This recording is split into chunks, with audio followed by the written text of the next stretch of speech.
গত 5ই অগাস্ট শেখ হাসিনা পালায় যাওয়ার পর অর্থাৎ আওয়ামী লীগের পতন ঘটার পর সবচেয়ে বড় যে রাজনৈতিক প্রশ্নটা সবার সামনে আসে, এখন কি তাহলে বিএনপি ক্ষমতায় আসতে যাইতেছে? 5ই অগাস্ট বিকাল থেকে বিএনপির বিভিন্ন লেভেল থেকে এই দাবি আসতে থাকে যে আগামী 3 মাসের মধ্যে আপনাকে নির্বাচন দিতে হবে। এইটা অনুমান করা একদমই কঠিন না যে বিপ্লব নামে এই সুস্বাদু তরকারিটা একদম গরম গরম থাকতেই খেয়ে ফেলার ইচ্ছা থেকেই দেশের অন্যতম বড় এই রাজনৈতিক দল দ্রুত নির্বাচন চায়। তবে গত 12ই অগাস্ট প্রধান উপদেষ্টার সাথে বিএনপি আলোচনায় বসে এন্ড এইটা জানা যায় বিএনপি এই অন্তর্বর্তীকালীন সরকারকে 1 বছর সময় দিতেও প্রস্তুত আছে। তবে সবকিছুর উপরে এইটা প্রশ্ন চলে আসে, বিএনপি যদি নির্বাচনে জিতে ক্ষমতায় চলে আসে তাইলে কি এটা দেশের জন্য ভালো হবে? তাদের আগের শাসনামলগুলার দুর্নীতি এবং খারাপ কাজগুলার ইতিহাসটা কি? এই 15 বছরের অত্যাচারের প্রতিশোধ নিতে তারা কি আবার পুরাতন প্রতিহিংসার রাজনীতি চালু করবে কিনা? এন্ড আদৌ দেশ পরিচালনার জন্য তারা আওয়ামী লীগের একটা বিকল্প হইতে পারে কিনা? এই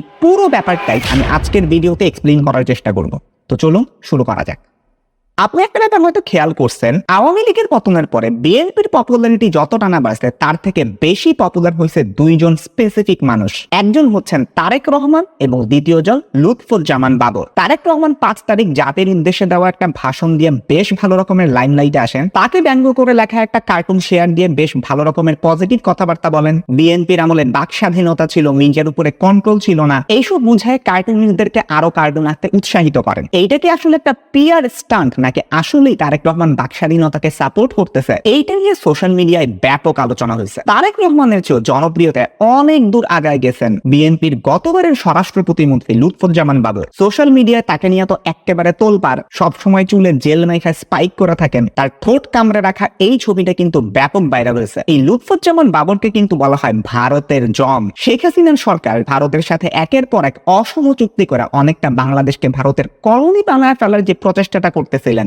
সেইটা দেখেই অনেকে এই ভারতের জম লুৎফুজ্জামান বাবরকে আবার রাজনীতিতে ফেরত চাইতেছেন। তবে এই তারেক রহমান এবং বাবর দ্য গ্রেটের শাসনামলের অনেক অন্ধকার গল্প আমাদের জানা নাই। গল্পগুলো আমি আপনাদের সামনে উপস্থাপন করতেছি। আওয়ামী লীগ তাদের প্রথম টার্মে বিটিভিতে একটা অনুষ্ঠান করতো যার নাম এই দিন সেই সময়। ধরেন আজকে আগস্ট মাসের 15 তারিখ। এই দিন বিএনপি সরকারের আমলে বিএনপি সরকার কি করছিল এক্সাক্ট স্পেসিফিক ডেটে এইটার অনুষ্ঠানে দেখানো হইতো খুবই এগ্রেসিভ ভাবে, যার মধ্যে সত্য মিথ্যা অর্ধসত্য সবকিছুই ছিল। তবে তারপরেও সত্যিটা এই যে বিএনপির 2001 থেকে 6 সালের শাসনামল ভয়াবহ রকমের খারাপ ছিল। 2001 থেকে 6 সালে বিএনপি জামায়াত জোট সরকার দেশের ভিতরে একটা ডিপ স্টেট তৈরি করছিল। ডিপ স্টেট মানে হইতেছে সরকারের ভিতরে আরেকটা সরকার। এই ডিপ স্টেটের হেড ছিলেন তারেক রহমান। খালেদা জিয়া কিন্তু তার ক্যাবিনেটের যত মন্ত্রীরা আছেন তাদেরকে নিজে নিয়োগ দিতেন, কিন্তু বলা হয় যে প্রতিমন্ত্রীদের সবাইকে তারেক নিয়োগ দিয়েছিলেন। এই লুৎফুজ্জামান বাবরও কিন্তু মন্ত্রী না, উনি কিন্তু একজন প্রতিমন্ত্রী, স্বরাষ্ট্র প্রতিমন্ত্রী ছিলেন। এন্ড বাবরও এই ডিপ স্টেটের একজন অনুগত লোক ছিলেন, তার কথা একটু পরে আসতেছে। এই ডিপ স্টেটের হেডকোয়ার্টার ছিল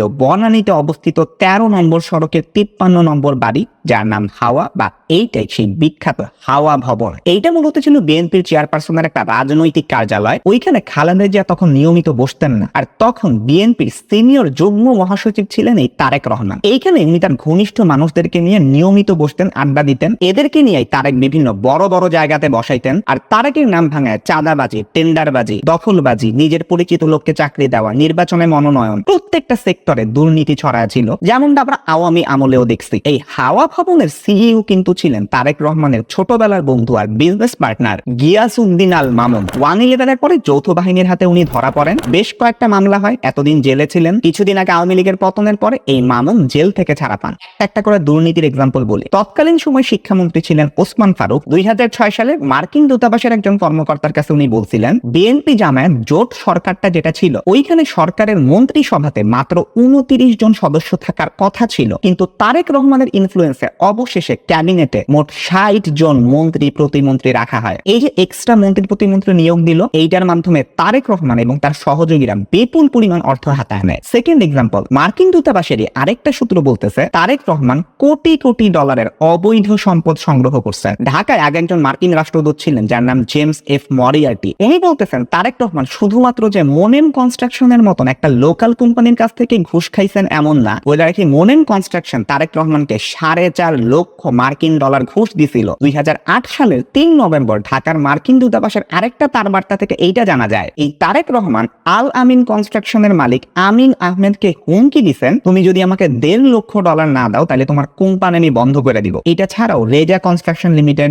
মীর আখতার হোসেন লিমিটেড, এইসব সহ আরো অনেক প্রতিষ্ঠানের স্থানীয় ব্যবসায়ীদের কাছ থেকে তারেক রহমান কয়েক মিলিয়ন ডলারের চাঁদাবাজি করছেন বলে অভিযোগ আছে। থার্ড এক্সাম্পল, সিমেন্স থেকে এই তারেক রহমান এবং তার ভাই আরাফাত রহমান কোকো ঘুষ নিছেন বলে কিন্তু অভিযোগ আছে। একজন প্রত্যক্ষ সাক্ষী জানাইতেছেন, বাংলাদেশে সিমেন্সের যত চুক্তি হইতো তার থেকে প্রায় 2% কমিশন এই তারেক রহমান নিতেন। বিদ্যুৎ খাতে কিন্তু বিএনপির আমলে প্রচুর পরিমাণে দুর্নীতি হয়। কারেন্টের লাইন টানার বদলে শুধুমাত্র খাম্বা পয়টা দুর্নীতি করার যে অভিযোগ ছিল, সেইখান থেকেই কিন্তু তারেক রহমানের নিকনেম খাম্বা তারেক হয়েছিল। এইসব কারণে তো লোডশেডিং এর যন্ত্রণা তখনকার মানুষের প্রতিদিনের রুটিন ছিল। আপনি নিজেও মনে করে দেখেন আগে কত কারেন্ট যাইতো বাংলাদেশে। রাজশাহীর কানসাটে একবার বিদ্যুতের দাবিতে রাস্তায় নামা মানুষের উপর গুলি করার মাধ্যমে মানুষকে মেরে ফেলা হয়। এইরকম বাজে ঘটনাও কিন্তু ঘটছে। 5 নাম্বার এক্সাম্পল, বসুন্ধরা গ্রুপের মালিকের একজন ছেলে আছে, নাম হচ্ছে শাফিয়াত সোবহান স্থানভীর। ইনি কিন্তু আনভীরেরই ভাই। তার বিরুদ্ধেও একটা খুনের মামলার বিচার প্রভাবিত করতেও তারেক রহমান 21 কোটি টাকা নিয়েছিলেন বলে অভিযোগ আছে। দুদক সূত্রের বরাত দিয়ে মরিয়ার্টি বলেন, তারেক রহমান এই প্রতিশ্রুতি দিয়েছিলেন, তুমি যদি আমাকে এই টাকাটা দাও তাহলে তোমাকে সব অভিযোগ থেকে মুক্তি দিব। জিনিস খেয়াল করেন, আওয়ামী লীগ আর বিএনপি দুইটা শাসনামলেই বসুন্ধরা গ্রুপের মালিকের ছেলেদের কিন্তু কুকীর্তি আছে। তখন আমরা দেখছিলাম স্থানবীরকে, এখন আমরা দেখতেছি আনবীরকে। 6 number example, Zia orphanage trust fund আছে যেখানে এতিমদের জন্য টাকা আসে, ওই ফান্ডের অ্যাকাউন্ট থেকেও 2 কোটি টাকা হাতায় আনেন এই তারেক রহমান। উনি তার নিজ শহর বগুড়াতে একটা জমি কেনার জন্য এই ট্রাস্টের তহবিলের টাকা ইউজ করেন। এইবার আসলে আলোচনা করি বিএনপির আমলে হওয়া রাজনৈতিক প্লটগুলা নিয়ে। র্যাব গঠন করার আগে খালেদা তারেক সন্ত্রাস দমনের নামে 2002 সালের 17 অক্টোবর থেকে সারা দেশে অপারেশন ক্লিন হার্ট নামে একটা যৌথ অভিযান চালায়। অ্যামনেস্টি ইন্টারন্যাশনাল জানায়, এই সময় যৌথ বাহিনীর হাতে আটকের পরে নির্যাতনে অন্তত 40 জন মানুষের মৃত্যু হয়। আয়নাঘরের সাথে কিছুটা মিল টের পাইতেছেন। দ্বিতীয় এক্সাম্পল, 10 ট্রাক অস্ত্র। বাংলাদেশের ইতিহাসে সর্ববৃহৎ অস্ত্র আর গোলা বারুদের চালান আটক করা হয় 2004 সালের 1 এপ্রিল রাতে। সমুদ্রের উপর দিয়ে 2টা বড় ট্রলারে কইরা এই অস্ত্রগুলো আনা হয় চিটাগং ইন্ডিয়া ফার্টিলাইজারের জেটিতে। এই চালানে 1790টা বিভিন্ন ধরনের অস্ত্র, 11.5 লক্ষ গুলি, 6,500 ম্যাগাজিন, 27,000 গ্রেনেড আর 150টা রকেট লঞ্চার পাওয়া যায়। একটু আপনাদের কনটেক্সট দিয়ে রাখি, ভারতের যে উত্তর পূর্বাঞ্চলীয় রাজ্যগুলো আছে যে 7 সিস্টার্স বলে, আসাম ছাড়াও ত্রিপুরা, মণিপুর, নাগাল্যান্ড, মিজোরাম, ওইখানে অনেক বিচ্ছিন্নতাবাদী আছে। ওরা চায় ভারত থেকে আলাদা হয়ে যাইতে। এমন শোনা যাইতো ওই সময়টাতে বিএনপির শাসনামলে ওই বিচ্ছিন্নতাবাদীদের অনেকে হয় বাংলাদেশে অবস্থান করতেছে, এন্ড তৎকালীন বিএনপির শাসনামলের সরকার এই বিচ্ছিন্নতাবাদীদেরকে অস্ত্র দিয়ে সাহায্য করতে চায়। এই কারণেই কিন্তু ইন্ডিয়া এই বিএনপি জামায়াত সরকার ক্ষমতায় আসুক এটা চায় না, কারণ বিএনপি জামায়াত আসলে 7 সিস্টার্সকে আগের মতন আর কন্ট্রোলে ইন্ডিয়া রাখতে হয়তো নাও পারতে পারে, এই ভয়টা ভারতের মনের মধ্যে আছে। এই 10 ট্রাক অস্ত্রের মাস্টার মাইন্ডই কিন্তু ছিলেন লুৎফুজ্জামান বাবর, যাকে ভারতের জন ডাকা হয়। এন্ড এই মামলারই সাজা পায় কিন্তু উনি জেলে ছিলেন। খুব সহজ কথায় যদি বলি, লুৎফুজ্জামান বাবর ভারতকে এই প্ল্যানের মাধ্যমে চাপে রাখতে চাইছিলেন। আলটিমেটলি এই 10 ট্রাক অস্ত্রের চালান 7 সিস্টার্সের সেই বিচ্ছিন্নতাবাদী গোষ্ঠীগুলোর কাছে যাইতো, এন্ড ইন্ডিয়া নিজ ভূখণ্ডের ভিতরে এই অস্থিরতা সামলাইতে না পাইরা বাংলাদেশের ব্যাপারে আর নাক গলাইতে আসবে না, এইটাই প্ল্যান ছিল। ওই সময় ইন্ডিয়ান ইন্টেলিজেন্স কিন্তু এটা স্পষ্ট ভাবে বলছে, সেই সময় বাংলাদেশের ডিজিএফআই, এনএসআই এই 10 ট্রাক অস্ত্র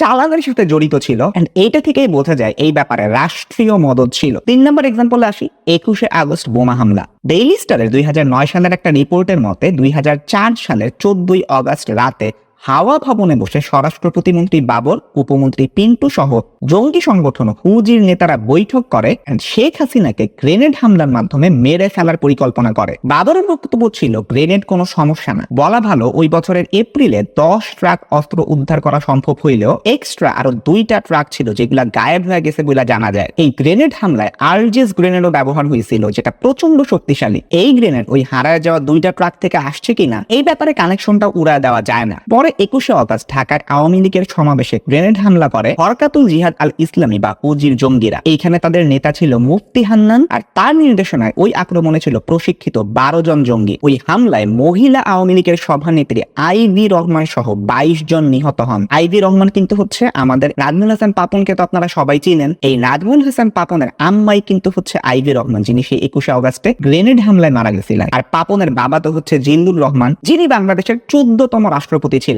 ওই হামলায় কিন্তু শেখ হাসিনা সহ প্রায় 300 নেতা কর্মী সমর্থক আহত হয়েছিলেন। এই ঘটনার পরে শেখ হাসিনা এবং খালেদা জিয়ার মধ্যে সম্পর্ক পলিটিক্যাল রাইভালরি থেকে ব্যক্তিগত শত্রুতায় রূপ নেয়। 3 নম্বর এক্সাম্পল, বিএনপি জামায়াত জোট সরকার জঙ্গি গোষ্ঠীকে তোষণ করতো, তাদেরকে পালতো এন্ড পরে নিজেদের কাজেও ব্যবহার করছে। 2004 সালে রাজশাহী আর নাটোর এলাকায় বিএনপি যে রাজনৈতিক প্রতিপক্ষ ছিল অর্থাৎ আওয়ামী লীগ আর বামপন্থীদের বিরুদ্ধে একটা সশস্ত্র অভিযান পরিচালনার জন্য সাবেক যে টেলিযোগাযোগ মন্ত্রী ছিলেন আমিনুল হক, উনি বাংলা ভাইকে নিযুক্ত করছিলেন। বাংলা ভাইয়ের মেইন নাম কিন্তু সিদ্দিকুল ইসলাম। উনি একসময় কোচিং এ বাংলা পড়াইতেন আর ওইখান থেকেই তার নাম হয় বাংলা ভাই। সেই সময় লোকাল কিছু সন্ত্রাসী আছে না, ওদের উপরে হামলা চালানোর জন্য বাংলা ভাই বেশ আলোচিত ছিলেন রাজশাহীতে। ওই সময়ের মন্ত্রীরাও অনেকে বাংলা ভাইকে সমর্থন দিতেন। লুৎফুজ্জামান বাবরকে এটা নিয়ে কোশ্চেন করছিল মার্কিন দূতাবাস, তখন উনি দীর্ঘশ্বাস ছেড়ে বলছিলেন এইটা একটা কঠিন প্রশ্ন। 2007 সালের এপ্রিলে পুলিশের মহাপরিদর্শক নূর মোহাম্মদ মিডিয়াকে বলছিলেন যে জেএমবি কে পৃষ্ঠপোষকতা দেওয়ার জন্য, জেএমবি কিন্তু একটা জঙ্গি সংগঠন, জামাতুল মুজাহিদিন বাংলাদেশ,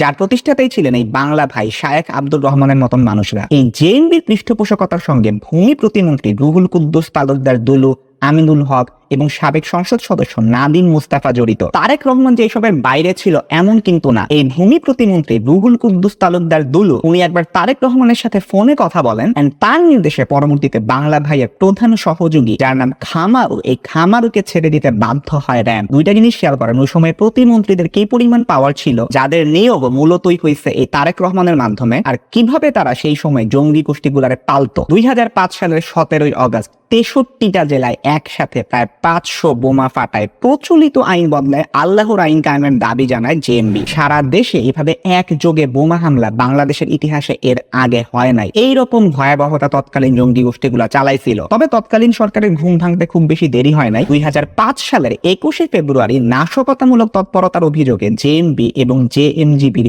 সব কার্যক্রম নিষিদ্ধ করে সরকার। মোস্ট ওয়ান্টেড ঘোষণা করা হয় শায়েখ আব্দুর রহমান আর বাংলা ভাইকে। কয়েক মাসের মধ্যে এই দুইজন সহ জেএমবির আরো কয়েকজনকে অ্যারেস্ট করা হয় এবং দ্রুত ফাঁসিও কার্যকর করা হয়। আচ্ছা, একটা ইন্টারেস্টিং ব্যাপার হইতেছে, বিএনপি জামাত শাসনামলের 2001 থেকে 2006 এই আমলটা আমরা যত বেশি পরিমাণে আলোচনা করি না, এই জায়গাটাতে বিএনপি জামাত এত বেশি খারাপ কাজ করছে যে তাদের ঠিক আগের যে শাসনামলটা আছে অর্থাৎ 1991 থেকে 96 ওই সময়ও কিন্তু বিএনপি ছিল। ওই সময়টার আলোচনা আর তত একটা উঠে আসে না, কিন্তু তখনকার সময়ের বিএনপির আচার আচরণ আপনি যদি খেয়াল করেন সদ্যপতিত আওয়ামী লীগের সাথে আপনি অনেক ক্ষেত্রেই মিল পাবেন। যেমন তখন কিন্তু হাসিনার স্টাইলে ভোট রিগিং করা হয় বেশ কয়েকবার। শুরুতে শুধুমাত্র কয়েকটা উপনির্বাচনে এটা হয়েছিল, কিন্তু 1996 সালের 15 ফেব্রুয়ারি এই বিএনপির আমলে একটা ভোটারবিহীন দলবিহীন সংসদ নির্বাচন অনুষ্ঠিত হয়। বড়জোর মাত্র সেই সময় 10% ভোট দিছিল মানুষ, বাকি কেউই ভোট দেয় নাই। ওই নির্বাচনে আওয়ামী লীগ আমলের মতোই জাল ভোট, ব্যালট বাক্স ভর্তি করা, ক্যামেরা দেখে ভোটারদেরকে কৃত্রিম লাইন তৈরি করানো, এই সব কিছুই ছিল। ওরা কি করছে, আওয়ামী লীগ আর বিরোধী যে দলগুলা ছিল ওরা তীব্র আন্দোলন করছিল এন্ড এই আন্দোলনের 1 মাস পরে ওই অবৈধ সংসদে তত্ত্বাবধায়ক সরকার ব্যবস্থা চালু হয় এন্ড প্রধানমন্ত্রী খালেদা জিয়া পদত্যাগ করেন এন্ড নতুন তত্ত্বাবধায়ক সরকারের অধীনে যে নির্বাচনটা হয় ওইখানে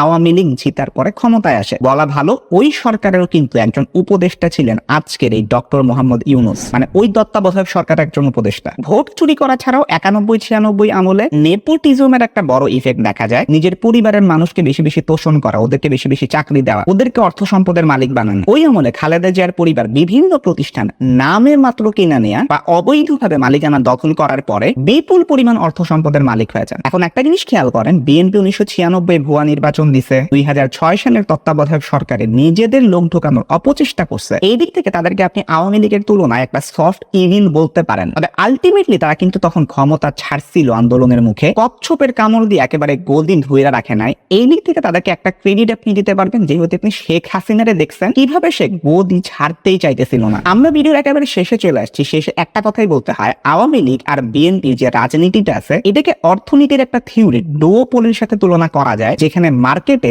দুইটা পার্টি থাকে এন্ড ওরাই পুরো মার্কেট দখল করে রাখে এন্ড এক দল কি করতেছে আর ভাবতেছে এইটা দেখে অন্য দল তার ট্যাকটিক্স ঠিক করে। আওয়ামী লীগ যেরকম ভারতপন্থী রাজনীতি করে বাংলাদেশকে ভারতের একটা কলোনি বানায় ফেলতে চাইতেছিল, আপনি বিকল্প হিসেবে যদি বিএনপির কাছে যান, বিএনপিও একসময় জঙ্গি গোষ্ঠীকে তোষণ করছে, যাদের আন্ডারে সারা দেশে বোমা হামলা হয়েছে, 10 ট্রাক পরিমাণ অস্ত্র দেশের ভিতরে বিনা বাধায় ঢুকতে পারছে। এই ভিডিও থেকে সব মিলে এইটাই ডিসিশন নেওয়া যায়, বাংলাদেশের জন্য এখন সময় আসছে এই আওয়ামী লীগ আর বিএনপি এই দুইটা চক্র থেকে বের হয়ে যাওয়ার। অন্তর্বর্তীকালীন সরকার আসলে লাস্ট পর্যন্ত কি করতে পারে সেটাই দেখার বিষয়, কিন্তু একই সাথে বিকল্প একটা রাজনৈতিক দল বা রাজনৈতিক শক্তি যারা দেশ পরিচালনা পরিচালনার মতন যোগ্য, এইটার চরম প্রয়োজনীয়তা এখন আমরা অনুভব করতেছি। অতীত ইতিহাস আর সদ্য সরকার পতন থেকে এইটা অ্যাটলিস্ট ক্লিয়ার, দেশের ক্ষমতা এখন আওয়ামী লীগ কিংবা বিএনপি কারো হাতেই দেওয়া উচিত হবে না। আমার এই অপিনিয়নের সাথে আপনারা কতটা একমত সেটা আপনি কমেন্ট বক্সের মধ্যে জানাইতে পারেন। এই ধরনের আরো ভিডিও সামনে আসবে, চ্যানেলটা সাবস্ক্রাইব করে রাখতে পারেন এবং পাশে থাকা বেল আইকনটা প্রেস করতে কখনোই ভুলবেন না। সবাই ভালো থাকবেন, সুস্থ থাকবেন, দেখাবে ইনশাআল্লাহ পরবর্তী ভিডিওতে।